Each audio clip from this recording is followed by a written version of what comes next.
This is one of the best video games I've played in my entire life. Games like this don't come around very often. This one came around 13 years ago and I didn't even open my copy. Finally got a chance though, and man, it did not disappoint. Playthrough number 5 of the Potato Backlog Project. It's not going to be a surprise where this one ends up on the Taterator scale for me, so let's just jump into it and praise this absolute masterpiece of a game.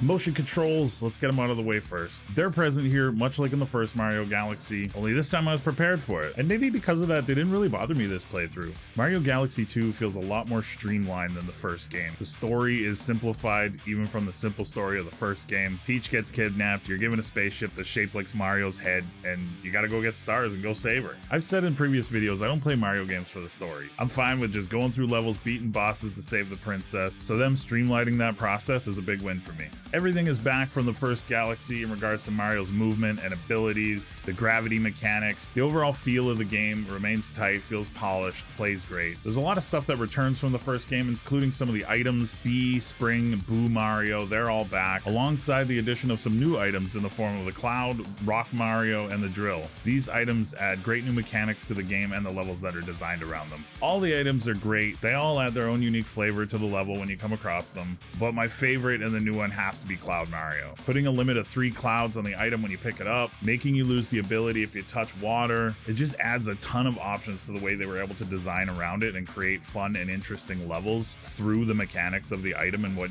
it lets you do. And there's even a couple bosses designed around it, which happen to be a couple of my favorite bosses in the game. It's just such a great item and addition that made me feel like I could play a little bit more creatively in some of the situations, think outside the box, and really just added more excitement to the playthrough and kept things fresh.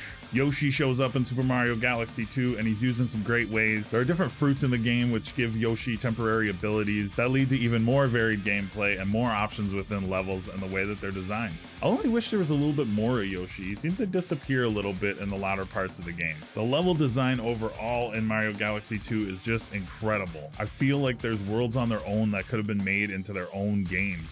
There's depth there, there's great ideas brimming everywhere from every corner. It's peak Nintendo in regards to variety, difficulty, fun factor, and replayability. I rolled the credits on this game after collecting the 70 stars you need and immediately went right back into it and continued to play more. It's amazing to me that they had so many good ideas still after making Mario Galaxy, and not only great new ideas, but lots of them better and improvements upon the first game. And I think a big key to that is not overusing some of the best ideas. It never feels boring or like you're doing the same thing over and over again. It feels fresh, fun, and exciting. To play this game for the first time 13 years after its release and have it pull me in so fully, engage me, challenge me, surprise me, and just keep me coming back for more, it's a great feeling. It's the reason I still play a ton of video games at 40 years old. This game is a generational classic. I could talk about it for hours, and I might one day. I really hope to get this on Switch one day. I hope everybody gets a chance to play it. If you have a Wii or a Wii U and you haven't played this game, I highly recommend doing so.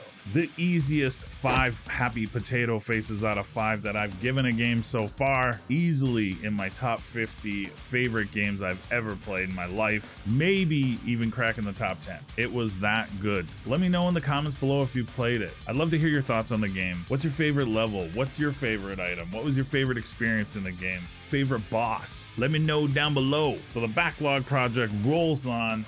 Thanks for watching, friends. Be kind to yourself and others that deserve it. We'll see you in the next one. Let's go. Temporarily. The new items, yeah.